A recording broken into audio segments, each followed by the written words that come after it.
سيدنا ومولانا محمد وبارك وسلم وصل عليه. الصلاة والسلام عليك يا سيدي يا رسول الله وعلى آلك وأصحابك يا سيدي يا حبيب الله. زلفے سرکار سے جب چہرہ نکلتا ہوگا، زلفے سرکار سے جب چہرہ نکلتا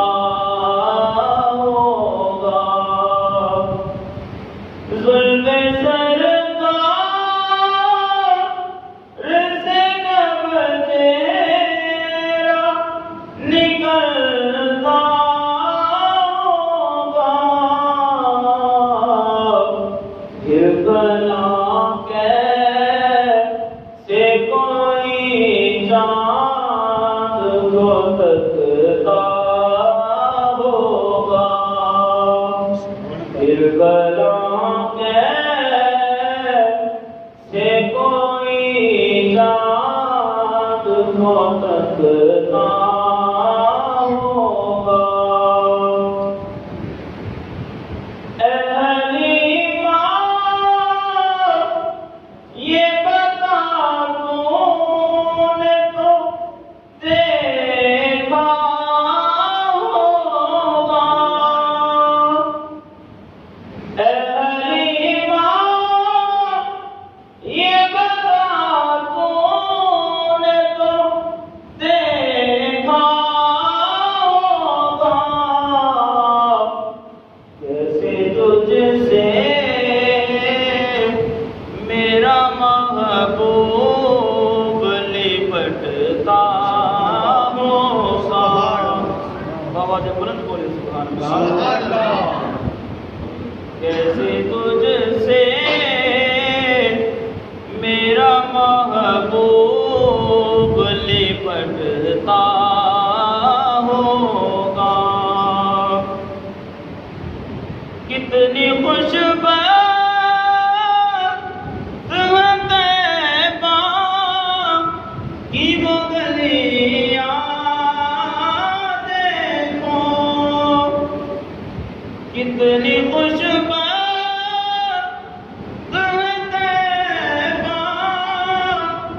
کی وہ گلیاں دیکھو، جن سے محبوب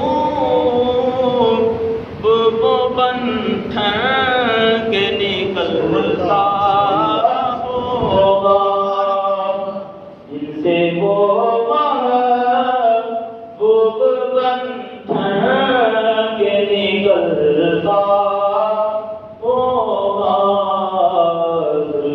سرکار سے جب چہرہ نکلتا ہوگا. اللہ تبارک و تعالیٰ کی حمد و ثنا کے بعد حضور علیہ السلام کی بارگاہ میں ہدیہ درود و سلام کا نذرانہ پیش کرنے کے بعد دعائیں اللہ رب العزت آج کی ہم سب کی حاضری کو اپنی بارگاہ میں قبول و منظور فرمائے.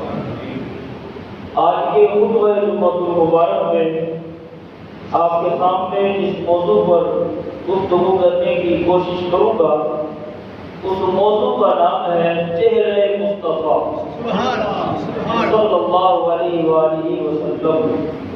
آج آپ کے سامنے سرکار کے چہرہ مبارک کی شان کیا. پچھلے جمعہ میں حسن مصطفیٰ بیان کیا، اس جمعے انشاءاللہ تعالیٰ سرکار کا چہرہ مبارک اور اگلے جمعے انشاءاللہ تعالیٰ نگاہ مصطفیٰ کی شان کیا ہے. بہت پر ہماری گفتگو ہوگی. اللہ تعالیٰ مجھے اور آپ کو سن کر عمل کرنے کی توفیق نصیب فرمائے. قرآن مجید کے اندر اللہ رب العزت ارشاد فرماتا ہے قد نرى تقلب وجهك في السماء. محبوب بے شک ہم دیکھتے ہیں جب آپ اپنے اپنے چہرے کو بار بار آسمانوں کی طرف اٹھاتے ہیں تو آپ کا رب بھی آپ کے چہرے کو بار بار دیکھتا رہتا ہے۔ اس آیت کا پس منظر یہ ہے، حضور علیہ السلام سے پہلے جتنی بھی امتیں تھیں وہ رب کی عبادت کرتی تھی، تو جو ان کے منہ کا رخ ہوتا تھا وہ بیت المقدس کی طرف ہوتا تھا۔ بیت المقدس کی طرف منہ کر کے وہ اپنی عبادت کیا کرتے تھے۔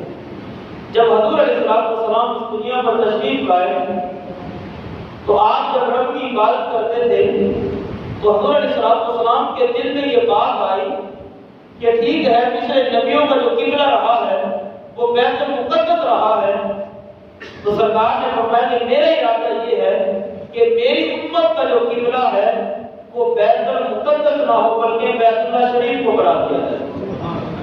اور حضور علیہ السلام مکہ میں بھی جب بھی عبادت کرتے تھے رب کائنات کی تو سرکار یوں عبادت کرتے تھے کہ منہ آپ کا، رخ آپ کا بیت المقدس کی طرف ہوتا تھا، لیکن آپ کی پیٹھ بیت اللہ شریف پر نہیں ہوتی تھی، کیونکہ بیت المقدس اور بیت اللہ کی آپس میں متضاد ہے۔ یعنی اگر اس طرف بیت اللہ شریف ہے تو بیت المقدس اس طرف ہے۔ اب وقت گزرتا گیا، جب سرکار مدینے میں تشریف لے آئے تو 16 یا 17 مہینے حضور علیہ السلام نے نمازوں کے فرض ہو چکی تھی، تو حضور علیہ السلام نے 16 یا 17 مہینے بیت المقدس کی طرف ہی منہ کر کے نمازیں ادا کی، کیونکہ قبلہ ہی وہی تھا، ابھی تک قبلہ چینج نہیں ہوا تھا۔ حضور علیہ السلام کے دل میں اب یہ بات زیادہ پیدا ہونے لگی، بے قراری پڑنے لگی کہ میری امت کا جو قبلہ ہے وہ بیت المقدس نہ ہو بلکہ بیت اللہ کو بنا دیا جائے۔ جب حضور علیہ السلام نماز پڑھتے تھے نا، سرکار جب نماز پڑھتے ابھی قبلہ بیت المقدس ہے، تو سرکار جب نماز پڑھتے تھے تو نماز کے دوران ہی حضور علیہ السلام اپنے چہرے کو آسمانوں کی طرف اٹھا دیتے تھے۔ سرکار اپنے چہرے مبارک کو آسمانوں کی طرف اٹھا دیتے اور آپ یہ عرض کرتے تھے، سرکار کے چہرے کو اٹھا کر، مولا یہ جو بیت اللہ شریف ہے نا، میری امت کے لیے بیت اللہ کو قبلہ بنا دیا جائے۔ سرکار اپنی زبان حال سے یہ عرض کرتے ہیں، تو رب کائنات نے جب محبوب کی صدا کو دیکھا کہ میرا محبوب حالت نماز میں میری بارگاہ کی طرف اپنے چہرے کو کرتا ہے اور دل کا اظہار کرتا ہے کہ مولا میرے چہرے کا رخ بیت اللہ شریف کی کر دے، بیت المقدس کی طرف قبلہ ہے، ٹھیک ہے، لیکن میں یہ چاہتا ہوں کہ میرے لیے اور میری امت کے لیے جو قبلہ ہے وہ بیت اللہ شریف کر دیا جائے، بیت المقدس نہ ہو۔ تو رب کو محبوب کی دلی ادا پسند آئی، رب نے محبوب کی صدا کو بھی قرآن میں بیان فرما دیا، فرمایا محبوب قد نرا تقلب وجهك في السماء، محبوب جب تو آسمانوں کی طرف ہمیں دیکھتا ہے، تو ہمیں دیکھتا ہے، تو آسمانوں کا رب اپنے محبوب کو دیکھتا ہے، محبوب ہم تجھے دیکھتے ہیں۔ پھر فرمایا فَلَنُوَلِّيَنَّكَ قِبْلَةً تَرْضَاهَا، محبوب جدھر آپ چاہتے ہیں، جدھر آپ چاہتے ہیں، جو آپ کا دل کہتا ہے، جس قبلے پر آپ راضی ہیں، ہم آپ کی امت کے لیے اسی کو قبلہ بنا دیں گے۔ یعنی کہ بیت اللہ شریف آپ چاہتے ہیں تو بیت اللہ شریف کو قبلہ بنا دیں گے۔ اب ہوا یوں 16 یا 17 مہینے گزرے، بنو سلمہ یہ مدینے میں ایک قبیلہ تھا، ظہر کی نماز ہے، سرکار علیہ السلام اپنے صحابہ کو ظہر کی نماز پڑھا رہے ہیں، منہ ابھی بیت المقدس کی طرف ہے، اور میں نے پہلے بتایا کہ یہ دونوں متضاد ہیں، یعنی ہمارا بیت اللہ ادھر ہے نا، تو جو بیت المقدس ہے وہ بالکل اس کے پیچھے ہے، یعنی اگر بیت المقدس کی طرف نماز پڑھیں تو ہمیں اپنے منہ کا رخ اس طرف کرنا ہوگا، اگر بیت اللہ کی طرف تو ہمیں اپنے منہ کا رخ اس طرف کرنا ہوگا۔ یہ دونوں متضاد تھے۔ حضور علیہ السلام صحابہ کی جماعت کے ساتھ بیت المقدس کی طرف منہ کر کے نماز پڑھ رہے ہیں، ظہر کی نماز کا ٹائم ہے، 2 رکعتیں ادا کرنی ہیں اور 2 رکعتیں ابھی باقی رہتی ہیں، 2 رکعتیں ادا فرما لی، 2 رکعتیں باقی رہتی ہیں۔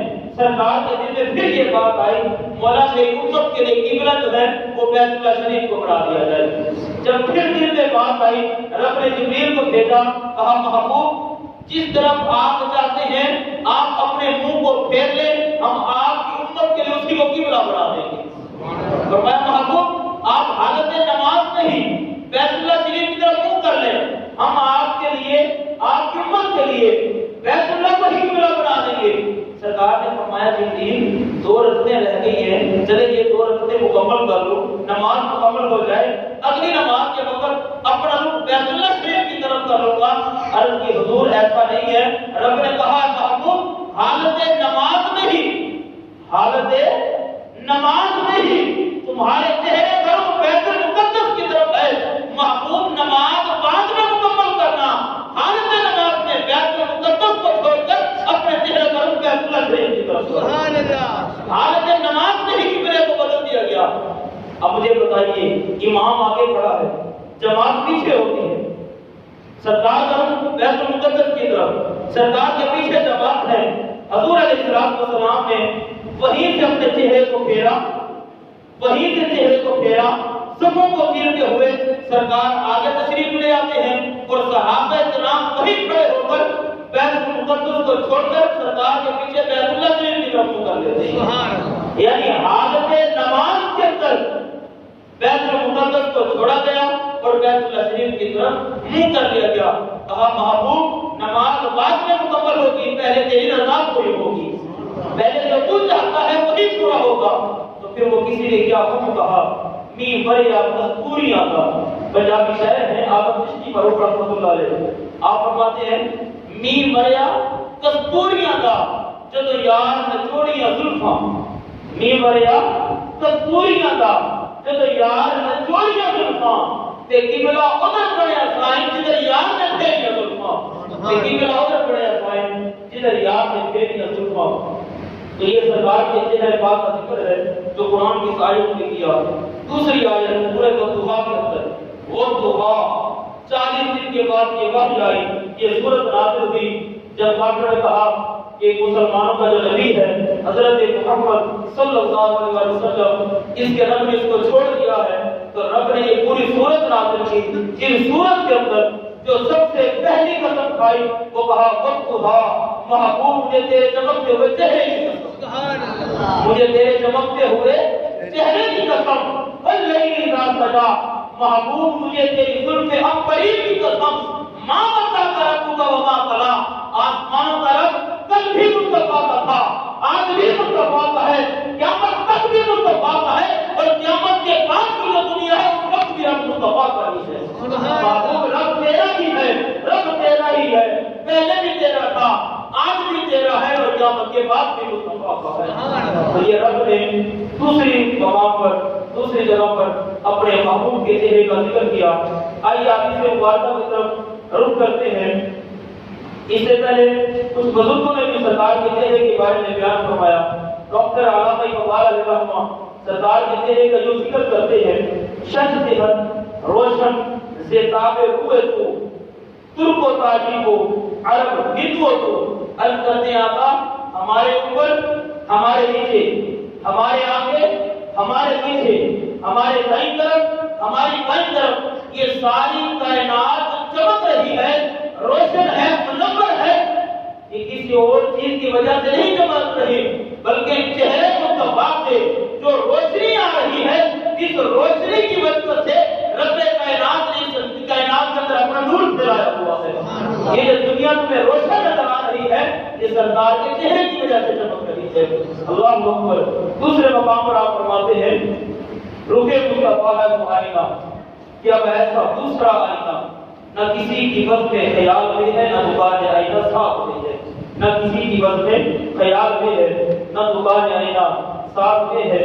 حضرت ابو ہریرہ رضی اللہ تعالیٰ عنہ سرکار کے چہرہ پاک کا یوں ذکر فرماتے ہیں، آپ فرماتے ہیں کأن الشمس تجری فی وجہہ او کما قال، آپ فرماتے ہیں لوگوں تمہیں کیا پتا سرکار کا چہرہ پاک کیسا تھا؟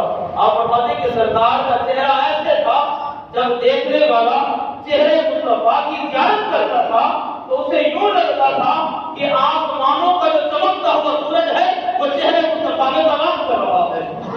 یہ جو آسمانوں کا چمکتا ہوا سورج ہے یہ چہرہ مصطفیٰ میں تمام کر رہا ہے، یوں سرکار کا چہرہ چمکتا تھا۔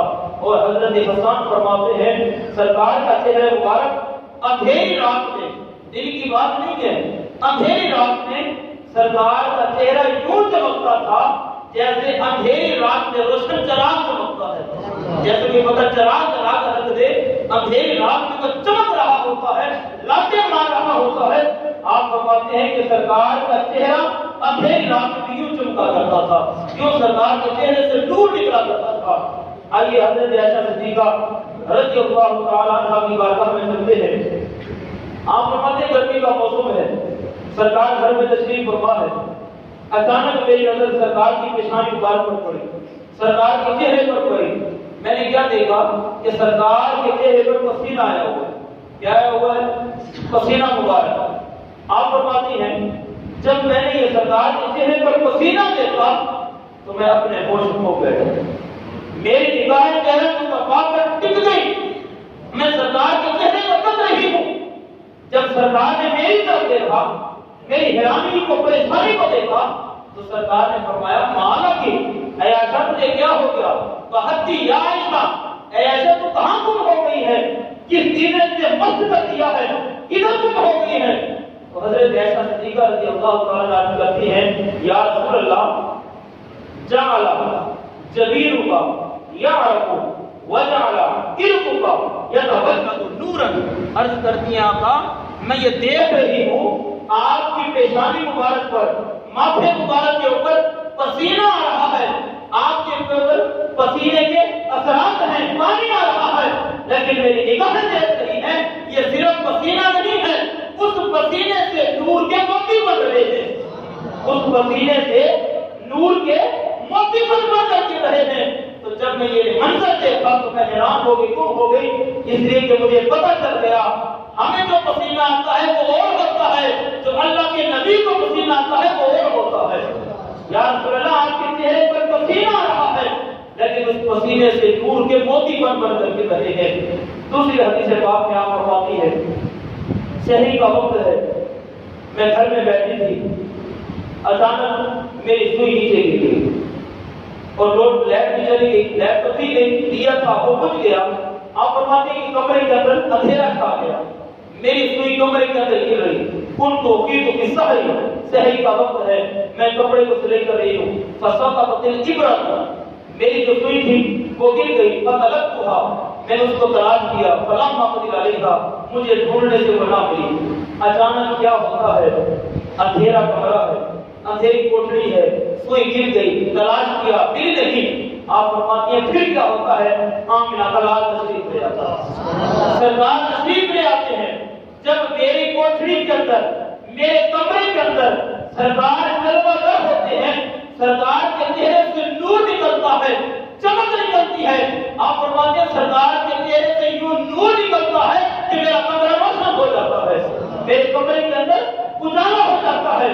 فتبجلت الابرۃ بشعاع نور وجهه، آپ فرماتی ہیں سرکار کے چہرے سے وہ نور نکلا، وہ نور کی چمک نکلی کہ میں نے اپنے اندھیرے کمرے کے اندر سوئی کو تلاش کیا، وہ مجھے نہ مل سکی، لیکن جب سرکار آئے سرکار کے چہرے سے نور نکلا، اتنا نور نکلا کہ وہ جو میری سوئی گری تھی نا، اس نور کی چمک میں نے اپنی سوئی کو بھی تلاش کر دیا، وہ سوئی بھی مجھے مل گئی۔ یہ سرکار کے چہرے کی چمک کا علم تھا، یہ سرکار کے چہرے کے نور کا علم تھا۔ تو پھر کسی نے کیا خوب کہا، سوزنے گمشدہ ملتی ہے تبسم سے تیرے، سوزنے گمشدہ ملتی ہے تبسم سے تیرے، شام کو صبح بناتا ہے اجالا تیرا، شام کو صبح بناتا ہے اجالا تیرا۔ وہ کسی عاشق نے کیا خوب کہا ہے، وہ کہتے ہیں یہ دن اور رات تم دیکھتے ہو نا، اس کی ایک حقیقت یہ بھی ہے۔ وہ حقیقت کیا ہے؟ آپ فرماتے ہیں یہ جو دل تمہیں روشن نظر آ رہا ہے نا، سرکار کی جو زلفیں مبارک ہیں جب وہ آہستہ آہستہ سرکار کے چہرے کے اوپر آتی جاتی ہے تو رب کائنات رات کو بھیجنا شروع کر دیتا ہے۔ جیسے جیسے سرکار کی زلفیں سرکار کے چہرے کے اوپر چھاتی چلی جاتی ہیں، رب رات کو بھی پھیلاتا چلا جاتا ہے، اور جس طریقے کے ساتھ وہ زلفیں سرکار کے چہرے سے ہٹنا شروع ہو جاتی ہیں، رب دل کا اجالا شروع کر دیتا ہے۔ جب سرکار کی زلفیں چہرے سے مکمل طور پر ہٹ جاتی ہیں، رب کائنات دل کو بھی مکمل روشن فرما دیتا ہے۔ یہ عاشقوں کی باتیں ہیں، عاشق ہی بیان فرماتے ہیں۔ آئیے ذرا دوسری حدیث پاک میں چلتے ہیں کہ حضور علیہ الصلوۃ والسلام کے چہرے مبارک کی شان کیا تھی۔ حضرت عائشہ صدیقہ فرماتی ہے کہ حضور علیہ الصلوۃ والسلام نے ایک دفعہ سیاہ رنگ کی چادر پہنی، سیاہ رنگ کی چادر پہنی اور ارشاد فرمایا کیف ترونی یا عائشہ، عائشہ ذرا بتاؤ میرے حسن کی تعریف کرو میں کیسا لگ رہا ہوں۔ یہ میں نے کالے رنگ کی چادر اپنے اوپر ڈالی ہے اور میرے چمک آپ کے سامنے ہے، بتاؤ میں کیسا لگ رہا ہوں۔ حضرت عائشہ صدیقہ کہتی ہے یا رسول اللہ، چادر کی سیاہی نے چہرے کی سفیدی کو نکھار دیا ہے اور چہرے کی سفیدی نے چادر کی سیاہی کو چار چاند لگاتی ہے۔ یا رسول اللہ، چادر بھی خوبصورت ہے، چہرہ بھی خوبصورت ہے۔ اللہ اکبر۔ 1,24,000 انبیاء کرام اس دنیا کے اندر مبعوث ہوئے۔ یہ آپ جانتے ہیں کم و بیش ہر نبی کو اللہ رب العزت نے نبوت کا مہر نبوت دی، لیکن یہ باتیں نصیب کر لیں جس نبی کو بھی مہر نبوت ملی، اس کی جو مہر نبوت تھی وہ اس نبی کے اس رسول کے دائیں ہاتھ میں، کہاں پر تھی؟ دائیں ہاتھ میں۔ یہ ساری باتیں کا حوالہ یہاں پر لکھی ہوئی ہے میرے نوٹ کے اوپر موجود ہے، ہر کتاب موجود ہے، ہر بات کا حوالہ دکھاؤں گا آپ کو۔ جلوے جانا یہ میرے پیرو مرشد کی کتاب ہے 4 جلدوں میں، اس کے اندر بھی یہ موجود ہے۔ ہر نبی کی جو مہر نبوت تھی رب نے اس نبی کے دائیں ہاتھ میں رکھی۔ نبی اپنی قوم کے سامنے آتا، اعلان نبوت کرتا تو قوم کہتی کہ نبوت دکھاؤ، وہ مہر نبوت کہاں ہے؟ تو نبی اپنے دائیں ہاتھ کو بلند کر دیتا، کہتا یہ دیکھو رب نے مجھے مہر نبوت عطا کی، مجھے اپنا نبی بنایا۔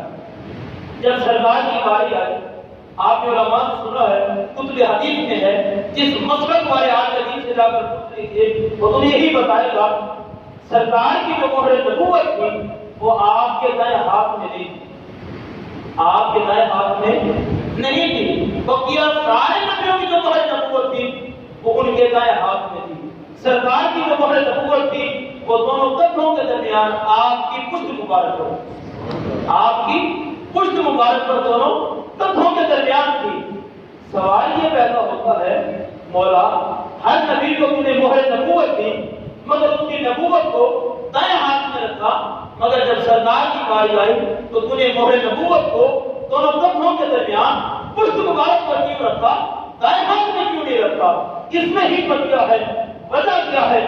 سوال پیدا ہوتا ہے، ذہن میں یہ بات آتی ہے کہ سنو آپ کی حکمت کیا ہے؟ ذرا دو کے ساتھ بولے سبحان اللہ۔ سنیے اس کی حکمت کیا ہے؟ اس میں حکمت یہ ہے، پہلی دلیل دے رہا ہوں، دلائل بہت سارے ہیں، ایک دلیل دے رہا ہوں، رب کی وحدت سے جواب آیا، اے لوگو تمہارا سوال ٹھیک ہے، میں نے سارے نبیوں کو نبوت دی لیکن دائیں ہاتھ میں مہر نبوت رکھی، اپنے محبوب کو جب نبوت دی دونوں کندھوں کے درمیان کمر مبارک پر رکھی۔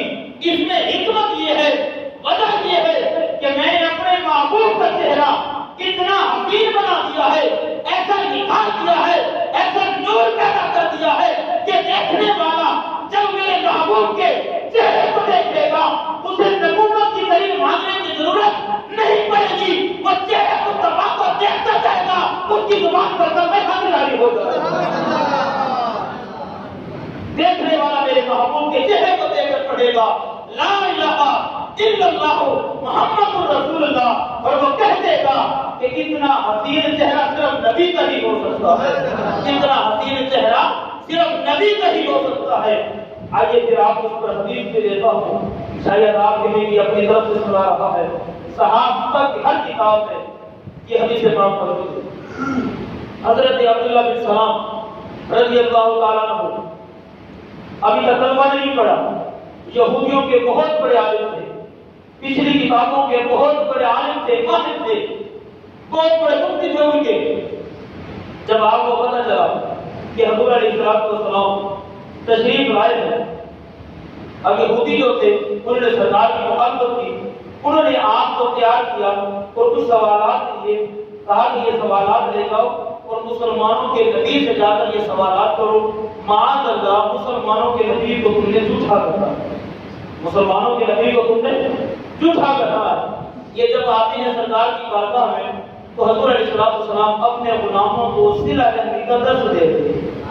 سرکار نے فرمایا صلہ رحمی کیا کرو، بھوکے کو کھانا کھلایا کرو، بڑوں کی عزت کیا کرو، یہ سرکار درس دے رہے ہیں۔ سرکار کی بارگاہ میں بیٹھ جاتے ہیں، سوال تیار کیے ہوئے کہ میں مسلمانوں کے نبی کو لاجواب کر کے جاؤں گا۔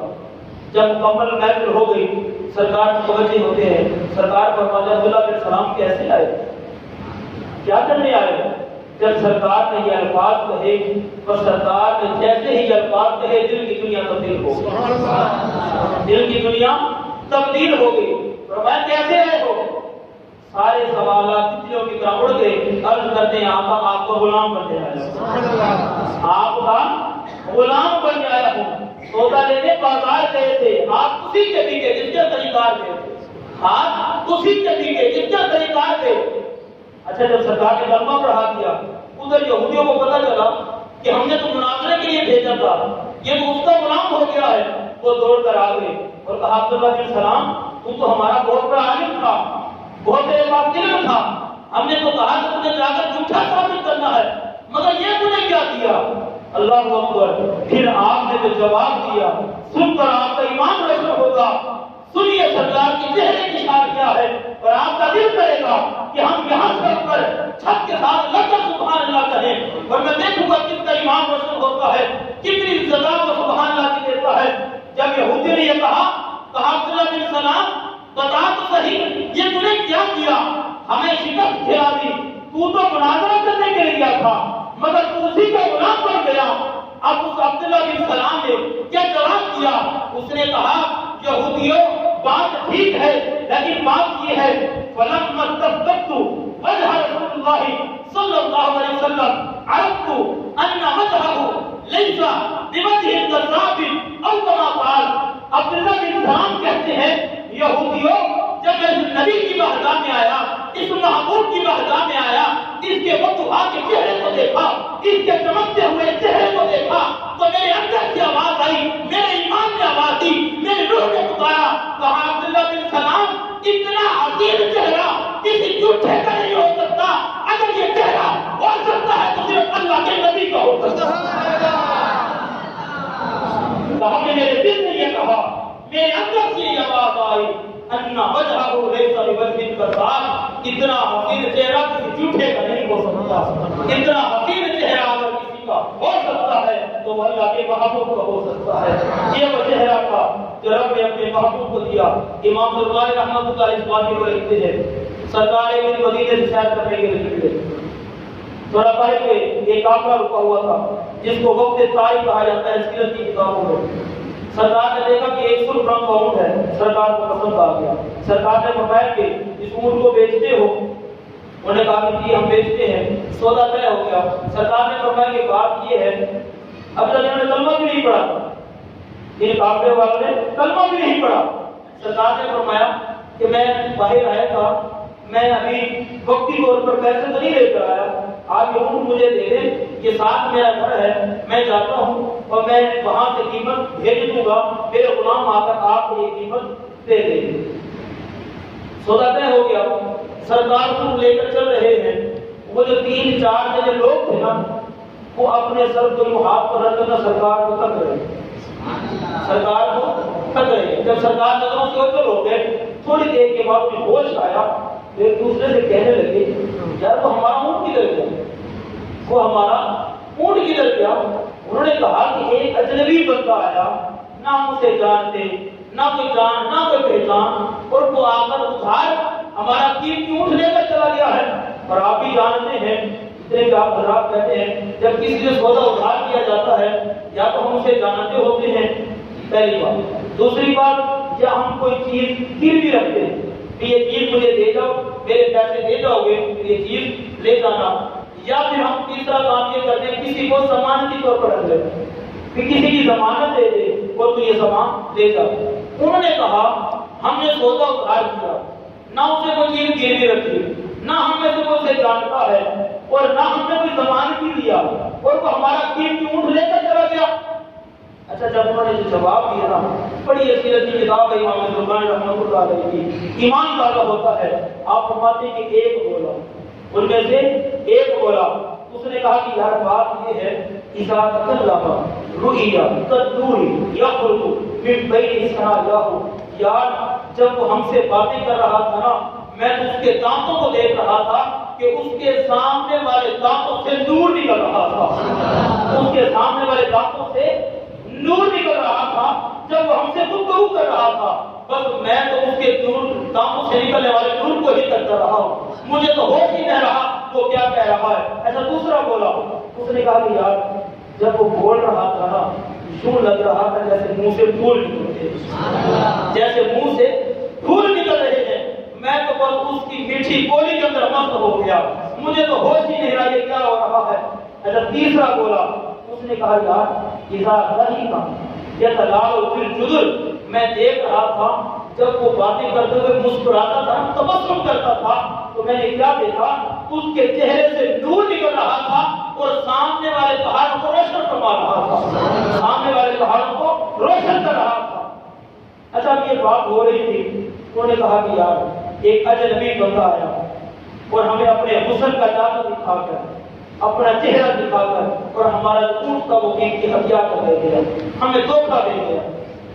اچھا جب انہوں نے یہ بات کیا دھوکے کے، بزرگ فرماتے ہیں خیمے کے اندر وہ جو قبیلے کا سردار تھا، اس کی بیوی خیمے کے اندر بیٹھی ہوئی تھی، جب اس کے کانوں نے یہ سنا کہ یہ کہہ رہے ہیں کہ ایک ایسا خوبصورت نوجوان آیا جو ہمیں اپنا حسن دکھا کر ہمارا قیمتی اونٹ لے کر چلا گیا، جب اس عورت نے یہ سنا تو اس نے اپنے خیمے سے پردہ ہٹایا، اپنے خیمے سے پردہ ہٹایا اور اس نے کہا اے لوگوں تم اسے کیوں کہتے ہو کہ وہ تمہارا اونٹ ہتھیا کر لے گیا ہے؟ ہاں اگر وہ تمہارے اونٹ کی قیمت نہ دینے آیا تو میں تمہیں تمہارے اونٹ کی قیمت بتا دوں گا، اگر وہ اونٹ کی قیمت نہ دینے آیا تو میں تمہیں اونٹ کی قیمت بتا دوں گی۔ اچھا انہوں نے کہا تو اسے جانتی ہے اس کا مطلب ہے؟ کہا واللہ میں بھی نہیں جانتی، واللہ میں بھی نہیں جانتی۔ کہا کہ پھر گواہی کیوں دے رہی ہے؟ اس نے کہا کہ بات یہ ہے جب وہ تمہارے ساتھ کھڑے ہو کر باتیں کر رہا تھا نا، میٹھی میٹھی زبان سے میٹھے میٹھے الفاظ بول رہا تھا، جب اس کے میٹھے میٹھے الفاظ میرے کانوں میں پڑے تو میرے دل میں یہ بات آئی، یہ کون ہے جو میٹھی بولی بول رہا ہے، یہ کون ہے جو میٹھے الفاظ نکال رہا ہے؟ میرے دل میں آیا کہ جس کا بولنے کا انداز اتنا میٹھا ہے، جس کی بولی اتنی میٹھی ہے، اس کا چہرہ کتنا میٹھا ہوگا، اس کے حسن کا عالم کیا ہوگا۔ میرے دل میں آیا کہ میں اس کے چہرے کو تو دیکھوں، میں خیمے کو ہٹا کر پردے کو ہٹا کر اس کو دیکھوں تو صحیح، یہ میٹھی بولی بولنے والا کون ہے۔ اب سنیے الفاظ، اس نے جو الفاظ کہے، جس نے سرکار کو ایک نظر دیکھا، ابھی کلمہ نہیں پڑا مگر سرکار کی ضمانت دے رہی ہے، کیوں دے رہی ہے؟ اس نے کہا میرے قافلے والوں اگر وہ تمہارے اونٹ کی قیمت نہ دینے آیا تو تمہارے اونٹ کی قیمت میں عطا کروں گی۔ کہاں اس کا مطلب ہے تو اسے جانتی ہے؟ کہاں ایسا نہیں ہے، میں نہیں جانتی، اللہ کی قسم میں نے بھی پہلی دفعہ دیکھا ہے، انا ضامنۃ لثمن جملکم لا یقدر بکم۔ اس نے کہا بات یہ ہے جب وہ تم سے سودا کر رہا تھا تو میں نے پردہ ہٹا کر اس کے چہرے کو دیکھ لیا، اور خدا کی عزت کی قسم میرا ایمان یہ کہتا ہے اتنا حسین چہرہ کسی جھوٹے کا ہو ہی نہیں سکتا، اتنا حسین چہرہ کسی جھوٹے بندے کا ہو ہی نہیں سکتا۔ وہ جو تم سے وعدہ کر دیا ہے نا، وہ ضرورت تمہاری قیمت ادا کرے گا، وہ کبھی تمہیں دھوکہ نہیں دے سکتا۔ امام بخاری فرماتے ہیں تھوڑی دیر کے بعد سرکار کے غلام آئے، قیمت دی، پیسے دیے، کہا کہ یہ تمہارے اونٹ کی قیمت ہے اور یہ اس محبوب نے تمہاری مہمانی کے لیے کچھ چیزیں بھیجی ہیں۔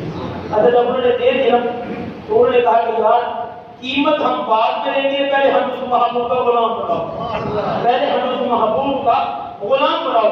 آپ فرماتے ہیں یہ سارا قافلہ آتا ہے سرکار کی بارگاہ میں کلمہ پڑھ کر غلام مصطفیٰ وہ کسی نے کیا آپ کو کہا تیری تک کی اقاموں میں مرید ہو گئی، تیری تک کی اقاموں میں مرید ہو گئی۔ یہ سرکار کے چہرے کی خوبصورتی کا علم تھا۔ آئیے آپ کو ایک اور مزے کی بات سناؤں آپ، اور بات بھی وہ ایسی ہے جو صحابہ کی ہر کتاب میں موجود ہے، اور ایک عقیدہ بھی آپ کا واضح ہوگا، صحابہ کی ہر کتاب میں حدیث پاک موجود ہے۔ جن لوگوں نے مدینہ شریف کی زیارت کی ہے انہوں نے یہ بھی زیارت کی ہوگی کہ سرکار کا جو گھر مبارک تھا وہ کہاں پر دیکھا ہوگا آپ نے، مسجد نبوی کے اندر جہاں سرکار نماز پڑھاتے تھے، آپ کا منبر شریف تھا وہ آگے ہے، وہ جو سرکار کا حجرہ مبارک تھا وہ سرکار کے پیچھے اور آپ کی بائیں جانب، ایسے ہی ہے نا؟ آج ہم دیکھ رہے ہیں، اللہ تعالیٰ ہمیں بھی زیارت نصیب فرمائے۔ سرکار کا جو حجرہ مبارک ہے، سرکار جہاں نماز پڑھاتے تھے، منبر شریف جہاں کا مصلی پاک وہ آگے ہے، جو آپ کا گھر مبارک تھا وہ پیچھے اور آپ کی بائیں جانب ہے، جہاں سرکار کھڑے ہوتے تھے آپ کی بائیں جانب ہے۔ آخری ایام میں حضور علیہ السلام اپنے بستر کے اوپر آرام ہوا، طبیعت کے اندر ملال ہے، طبیعت خراب ہے، اتنی طاقت نہیں ہے طور پر کیا کا نماز پڑھا۔ سرکار نے فرمایا ابو بکر کو کہو کہ نماز پڑھو۔ حضرت ابو بکر صدیق رضی اللہ تعالیٰ عنہ نماز پڑھا رہے ہیں، صحابہ کا رخ قبلے کی طرف ہے، امام کا رخ قبلے کی طرف ہے، سرکار کا حجرہ پیچھے اور بائیں جانب ہے، پوری جانب بائیں جانب، مکمل طور پر بائیں جانب ہے۔ اچھا سرکار نے پھر کیا کیا؟ ادھر صحابہ نماز پڑھ رہے ہیں، سرکار نے اپنے حجرے کا پردہ ہٹایا، اپنے حجرے کا پردہ ہٹایا اور دیکھنا چاہا کہ میں دیکھوں تو صحیح میرے غلام نماز کیسے ادا کروا رہے ہیں، میرے غلام نماز کیسے ادا کروا رہے ہیں۔ کشف رسول اللہ صلی اللہ علیہ وسلم ستر الحجرۃ فنظر الینا وهو قائم۔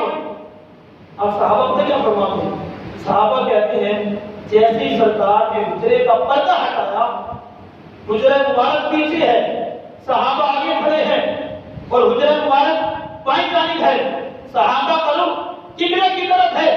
صحابہ کہتے ہیں سرکار نے جیسے ہی اپنے حجرے سے پردہ ہٹایا تو ہمیں جب پتہ چلا کہ سرکار ہمیں دیکھ رہے ہیں، صحابہ فرماتے ہیں ہم نے حالت نماز میں قبلے سے اپنے رخ کو چھوڑ دیا اور جدھر رخ کو آ کر اپنے رخ کو بھی ادھر کر دیا۔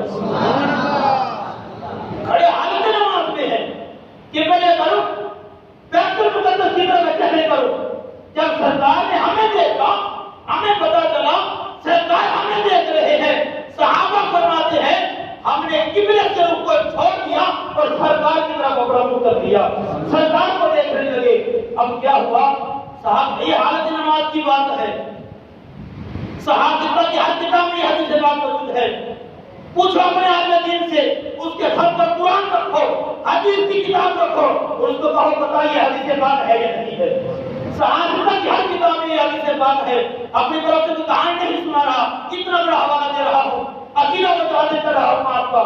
صحابہ فرماتے ہیں ہم نے قبلے کو چھوڑ دیا، اپنے چہرے پر قبلے سے ہٹا کر کعبے کی طرف چل دیا، سرکار کی طرف دیکھا۔ اب ہوا کیا؟ فنظر الینا وهو قائم، یہ حالت نماز ہے۔ ہوا کیا؟ جب ہم نے سرکار کی طرف اپنا رخ کیا، سرکار ہمیں دیکھ رہے ہیں اور ہم سرکار کو دیکھ رہے ہیں، سرکار ہمیں دیکھ رہے ہیں، ہم سرکار کو دیکھ رہے ہیں۔ اب ذرا سوچیے، صحابہ کھڑے تو نماز میں، عبادت تو خدا کی ہو رہی ہے، یہ کیا ہے؟ نماز رب کی پڑھی جا رہی ہے اور زیارت چہرہ مصطفیٰ کی جا رہی۔ میرا وجدان یہ کہتا ہے صحابہ نے کہا ہوگا لوگوں آج تو نماز پڑھنے کا مزہ آیا، عبادت خدا کی ہو رہی تھی اور زیارت مصطفیٰ کی ہو رہی تھی، عبادت خدا کی تھی، زیارت مصطفیٰ کی تھی۔ تو کسی نے کیا خوب کہا، مجھے کیا غرض تھی رکوع سے، مجھے ہوش کب تھا سجود کا، تیرے نقش پاک کی تلاش کی میں جھک رہا تھا نماز میں۔ یا رسول اللہ میں جو نماز پڑھتا ہوں، میں نماز کے اندر آپ کی اداؤں کو دیکھتا ہوں کہ میرے مصطفیٰ نے کیسے قیام کیا، میرے محبوب نے کیسے رکوع کیا، میرے محبوب نے کیسے سجدہ کیا۔ یا رسول اللہ نماز خدا کی پڑھتا ہوں مگر دل میں طلب آپ کی رکھتا ہوں۔ یہ صحابہ کا عقیدہ ہے۔ اب ذرا سوچیے کسی بھی عالم دین سے، کسی بھی مسلک والے سے پوچھئے، رب نے قرآن نازل کیا ہو یا سرکار نے فرمایا ہو یا صحابہ نے دوبارہ نماز پڑھی ہو، کہا ہو صحابہ نماز خدا کی ہے اور تم نے اپنے چہرے کرو سرکار کی طرف کیوں یہ کیا کیا، لہٰذا تمہاری نماز ٹوٹ گئی، دوبارہ نماز پڑھو۔ مولوی کے سر کے اوپر قرآن رکھ، اس کو پوچھ بتا صحابہ نے چہرے کا رخ قبلے سے دیکھ کر سرکار کی طرف کیا، صحابہ سرکار کو بتا رہے ہیں، سرکار صحابہ کو بتا رہے ہیں، نہ رب نے قرآن میں حکم نازل کیا، نہ جبریل آئے، نہ سرکار نے فرمایا کہ نماز ٹوٹ گئی، تمہیں نماز کے اندر نبی کا خیال آتا ہے لہذا آپ دوبارہ نماز پڑھو۔ ایسی کوئی بھی مثال آپ کو نہیں ملے، کوئی مولوی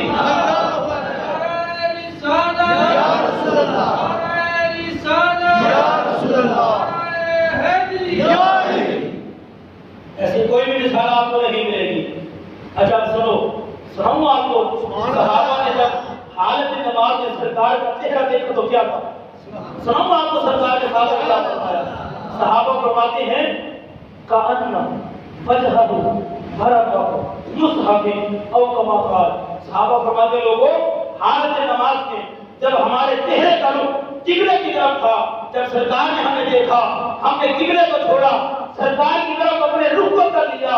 صحابہ کہتے ہیں جب ہم نے حجرے کے اندر سرکار کے چہرے کو دیکھا ہم نے یوں محسوس کیا، ہمیں یوں لگ رہا تھا جیسے حجرے کے دروازوں کے اندر رب نے قرآن کھول رکھا ہے، جیسے حجرے کے اندر رب کا قرآن کھلا ہوا ہے، زیارت مصطفیٰ کی کر رہے ہیں، لگ یوں رہا تھا جیسے قرآن کی زیارت کر رہے ہیں۔ یہ سنا دوں آپ کو ویسے تو میرے رات کے امام نے کہا، الحضرت رحمہ نے بول اٹھے، آپ فرماتے ہیں چہرہ مصطفیٰ سے قرآن ہے۔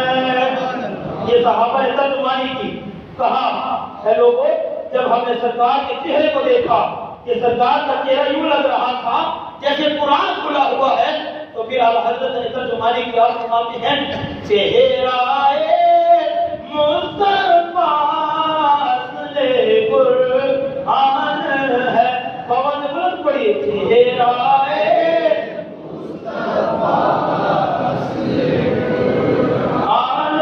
آپ نے یہ شعر سنا ہوگا، کچھ لوگ پڑھتے ہیں چہرہ مصطفیٰ اصل قرآن، چہرہ مصطفیٰ اصل قرآن ہے، وہ بھی ٹھیک کہتے ہوں گے، لیکن میرا یہ ایمان نہیں مانتا، میرا ذوق یہ کہتا ہے کہ چہرہ مصطفیٰ اصل قرآن ہے، کیونکہ ہمیں قرآن بھی مصطفیٰ کے صدقے سے ملا ہے، اور اسی قرآن نے محبوب کی چہرے کی قسمیں کھائی ہے، وہ دعا کہہ کر محبوب کی چہرے کی قسم کھائی، تو میں تو یہی کہا کرتا ہوں چہرہ مصطفیٰ اصل قرآن ہے، چہرہ قرآن ہے،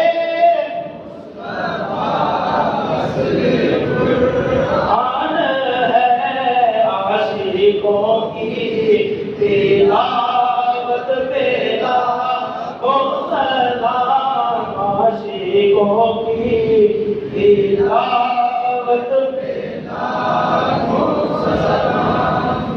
اچھا جب صحابہ کرام فرماتے ہیں یہ حالت نماز کی بات ہے، صحابہ کرام فرماتے ہیں جب ہم نے سرکار کا چہرہ دیکھا فَوْحِدْنَا وَنَحْنُ فِي الصَّلَاةِ مِنْ فَرَحٍ بِخُرُوجِ رسول اللہ صلی اللہ علیہ وسلم، صحابہ فرماتے ہیں سرکار کے چہرے کو دیکھ کر ہمیں اتنی خوشی ہوئی، اتنا ہمارے ایمان کے اندر حرارت پیدا ہوئی، ہم نے چاہا کہ نماز کو توڑ دے اور چہرے مصطفیٰ کی زیارت کریں، اتنا ہمیں سکون ملا۔ مجھے بتائیے وہ مولوی کوئی بھی کہے کہ کسی کا نام نہیں لیا کرتا، میں مطلقاً واقعہ کرتا ہوں، کوئی مولوی اگر یہ کہے کہ نماز میں اگر نبی کا خیال آ جائے تو نماز ٹوٹ جاتی ہے، مجھے بتاؤ صحابہ کو صرف خیال نہیں آیا، انہوں نے اپنے رخ کو بھی کعبے سے پھیر دیا، انہوں نے اپنے چہرے کا رخ ہی قبلے سے پھیر دیا تھا۔ اگر صحابہ کی نماز رخ پھیرنے سے ہی نہیں ٹوٹتی تو ہماری نماز نبی کا خیال آنے سے بھی نہیں ٹوٹتی ہے۔ تو یہ بد عقیدہ لوگوں کا عقیدہ ہے جو یہ کہتے ہیں۔ آئیے آخری بات کہہ کر، کیونکہ ٹائم بھی کافی ہو گیا، مکمل ہو گیا، آخری بات کہہ کر گفتگو ختم کرتا ہوں۔ پیر پہلے نشاء رحمۃ اللہ علیہ میرے منیر کتاب ہے، اس کے اندر یہ موجود ہے، جب آپ وادی ہمارا مدینہ شریف کے سرکار کی زیارت نصیب ہوئی. پتہ زیارت کیوں نصیب ہوئی؟ آپ نے عشاء کی 4 غیر موقوفہ سنتیں چھوڑ دی. عشاء کی 4 غیر موقوفہ سنتیں چھوڑ دی. آنکھ لگی، سر والی آنکھ بند ہوتی ہے، دل والی آنکھ کھل ہوتی ہے. سرکار تشریف لاتے فرماتے ہیں میرے علی یہ تو نے کیا کیا؟ اپنے نانے کی سنت کو چھوڑ دیا. یہ عشاء کی 4 غیر موقوفہ سنتوں کی بات ہے. میرے منیر کے اندر یہ پورا واقعہ موجود ہے. میرے پاس موبائل کے اندر بھی یہ کتاب موجود ہے. کسی کو شک ہو تو میں واٹس ایپ بھی کر دوں گا، سب اپنی اجازت سے اس کو پڑھ لے. سرکار نے فرمایا میرے لیے تیرے لوگوں کے اندر مصطفیٰ کا خون ہے، تیرے لیے مناسب نہیں ہے کہ تو اپنے نانے کی سنت کو بھی چھوڑ دے. ہم ان اولیاء کے ماننے والے ہیں، ان اولیاء صالحین کو ماننے والے ہیں کہ جو سنت بھی چھوڑ دیں. تو سرکار آ کر فرماتے ہیں کہ تو نے میری سنت کیوں چھوڑی ہے. لیکن افسوس کی بات ہے ہم لوگ یہاں پر فرض کا بھی تختہ اٹھائے بیٹھے ہیں، لیکن پھر بھی ہمیں تھوڑی سی شرم نہیں آتی، حیا نہیں آتا کہ سنت تو دور کی بات ہے ہم نے فرضوں کو بھی چھوڑا ہوا ہے. اور مختصر جب آپ کو سرکار کے چہرے کی زیارت نصیب ہو گئی تو پھر آپ نے وہ نعت لکھی. پچھلے جمعے بھی آپ کو سن دیا، ایک شعر سنا دوں آپ کو، ذرا سارے بولنا بھی سبحان اللہ، جو سننا چاہتے ہیں وہ بولے سبحان اللہ. پھر میرے اشارے پہ لکھا سبحان اللہ سبحان اللہ سبحان اللہ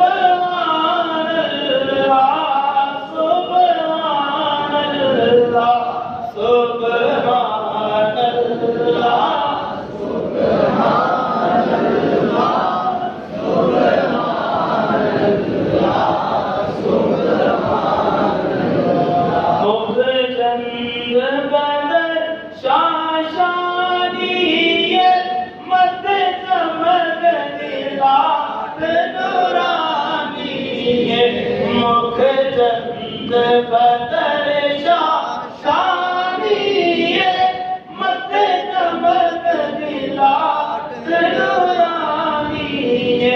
سبحان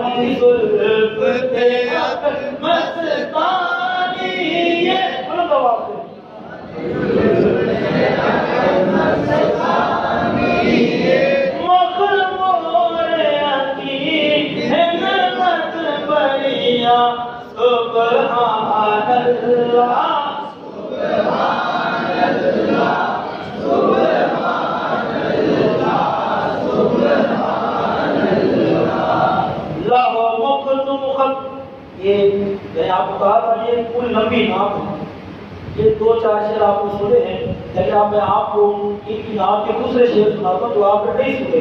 انہوں نے سرکار کی یاد میں چہرے مصطفیٰ کو دیکھ آپ فرماتے ہیں تو ابر و کوس مثال جد نوک ازاد تیر چنن لبا سرنا کھان کے لال یمن چٹے کن کو دی گہن لڑیا جیسے صورت راگے صورت کا توبہ توبہ راہ کی این حقیقت کا پر کم نہیں بے سوجت کا کوئی دلیاں موتی لہتریاں اے صورت شانہ پیش نظر رہے وقت نظاتے روتے حشر بیچ قبر تے پل تھی جد ہوشی گزر سب کھوٹیاں تھی سنتد کھلیاں لہو مخت مخدر گرد کمن من کھامری تھلک نکلاؤ سجن اوہ مٹھڑیاں داری اللہ مٹھن جو ہمرا وادی سن کریاں اینا ذکریاں تے قرلان دیاں تے لکھواری صدقے چاندیاں تے اینا پرتیاں موت بھی کاندیاں تے شالا بدری آمن او کھڑیاں سبحان اللہ ما اجملہ کا ما احسنہ کا ما اکملہ کا کتھے میرے علی کتھے تیری ثنا مصطفیٰ کی اکھی کتھے جاڑیاں کوئی مثل نہ ڈھولن دی چپ کر میرے علی سے داری کا بولن دی. وقت قلیل ہے میں دوسری نام سناتا بس ایک بات میں کہنا چاہتا ہوں جب سرکار کی زیارت نصیب ہوئی نا آپ کو پھر ولایت کا درجہ کون سا ملا؟ بولنا سٹیک کنڈیشن ہے آپ کشت کر رہے ہیں ہاتھ میں تسبیح ہے ایک انگریز سامنے آتا ہے کہتا بزرگو یہ ہاتھ میں کیا ہے؟ آپ نے فرمایا کہ تیرے پاس اس نے اپنے ایک دے کر بندوق ڈالی ہوئی تھی پوچھا یہ کیا ہے؟ اس نے کہا یہ میرا ہتھیار ہے. فرمایا یہ تیرا ہتھیار ہے یہ میرا ہتھیار ہے یہ تیرا ہتھیار ہے یہ میرا ہتھیار ہے. جب چہرے مصطفیٰ کسی ولی دیکھ لیتا ہے کسی ولی کو زیارت نصیب ہوتی ہے ہم نہیں کہہ سکتے پتہ نہیں رب سے کون سا درجہ ولایت عطا فرماتا ہے۔ یہ سنیے جب آپ کو سرکار کے چہرے کی زیارت نصیب ہوئی پھر ولایت کتنی طاقتور ہوئی، کتنی مضبوط ہوئی۔ فرمائی یہ تیرا ہتھیار ہے، یہ میرا ہتھیار ہے۔ اس نے کہا تمہارا ہتھیار کیا کرتا ہے؟ فرمایا تیرا ہتھیار کیا کرتا ہے؟ اس نے کیا کیا؟ درخت پر ایک پرندہ بیٹھا تھا، چڑیا تھی، جب اور تھا، اس نے نشانہ بنایا، اپنا چھرا نکالا، گولی نکالی، اس کو مارا، وہ پھٹکتی ہوئی زمین پر آ جاتی ہے، زمین پر پھٹک رہی ہے۔ اس انگریز نے کہا بزرگوں یہ میرے ہتھیار کا کمال ہے، یہ میرے ہتھیار کا کمال ہے۔ اچھا یہ تیرے ہتھیار کا کمال ہے، آپ پھر دیکھ میں تجھے اپنے ہتھیار کا کمال دکھاتا ہوں۔ پھر میرے نشان تب بھی وہ کھاتے ہیں، آپ اور اس چڑیا کی گردن کرتے ہیں، اس چڑیا کی گردن پر جیسے ہی رکھتے ہیں وہ چڑیا پر مارتی ہوئی زندہ ہو کر درخت پر جا کر بیٹھ جاتی ہے۔ پھر میرے نشان فرماتے ہیں اے انگریز باپو یہ تیرے ہتھیار کا کمال ہے جو زندوں کو مردہ کرتا ہے، پھر دیکھ یہ محمد عربی کے غلام کا ہتھیار ہے جو مردوں کو زندہ کر دیتا ہے۔ جب آپ کو سرکار کی زیارت نصیب ہوئی تو یہ آپ کو مقام ملا۔ اللہ تعالیٰ ہمیں بھی سرکار کی زیارت نصیب فرمائے۔